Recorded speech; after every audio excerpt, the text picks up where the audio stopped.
Welcome back. In this video we're going to be focusing on the main line of the Kan Sicilian, and we're going to look at a lot of typical ideas for black.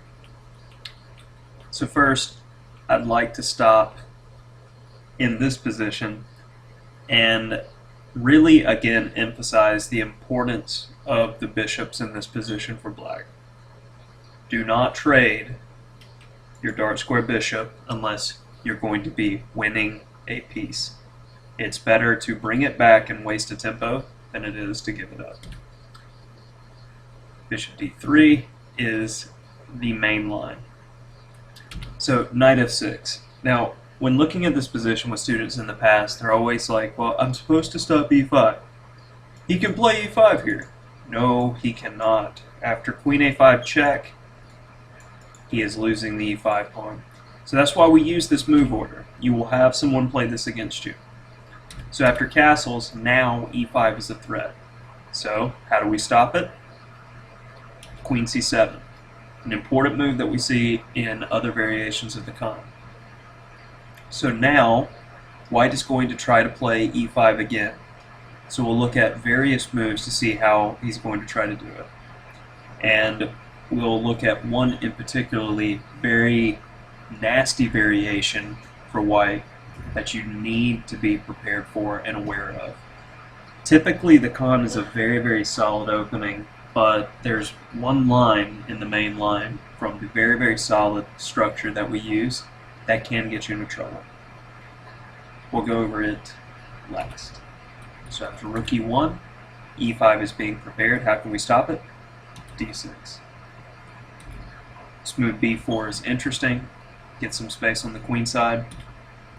And we'll see this move g6 and e6 played together in the Kan because it's not very easy for white to coordinate against the d6 pawn, which is typically a weakness if you mix g6 and e6 together.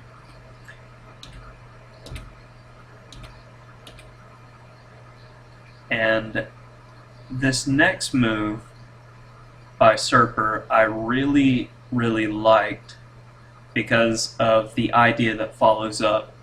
Now in this position I wouldn't hesitate much. I would play b6 and not allow the move a5 to be so effective.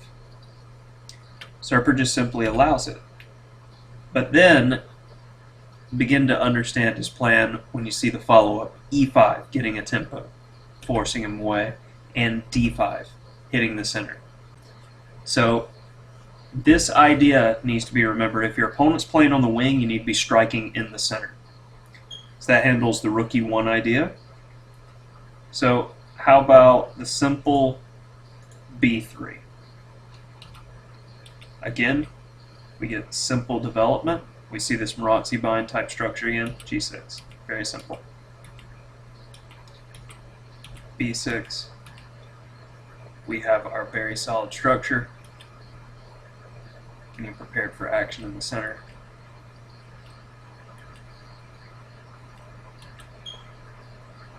And these knight maneuvers are interesting, played by Sergei Kudrin, but he's just gradually gaining space, and he finally hits the center.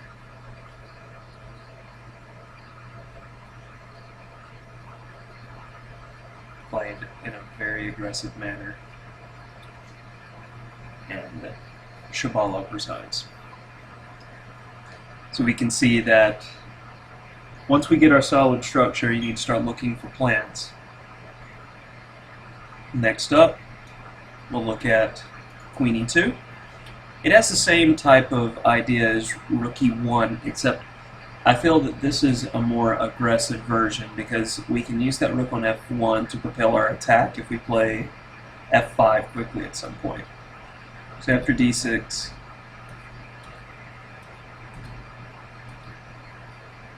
this is a solid variation.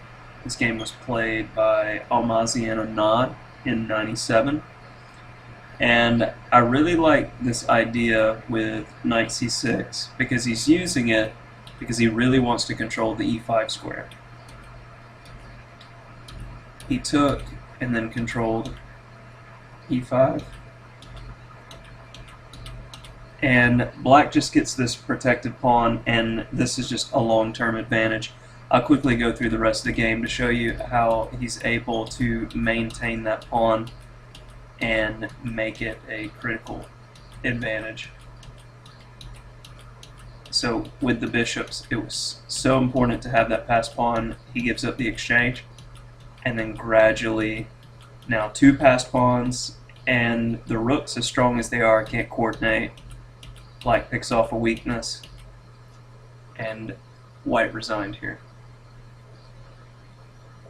So let's look at the most dangerous of the variations, knight d2. And the idea is that they're trying to play against this idea with g6 and d6 by quickly putting a knight on c4 and hitting that d6 pawn. So after g6, queen f3, preventing any type of b pawn moves. Knight c4, d2. Now there's no b pawn moves as stated, so queen d8. We have to come back. But now white has gotten the most that he can in this position. Now it's black's turn to pick up time. b5. d5. Typical pawn sag. Winning a pawn and beginning to consolidate the position. This is the most critical of the lines, as it's most tactically oriented. If you just remember the ideas, it will be completely fine.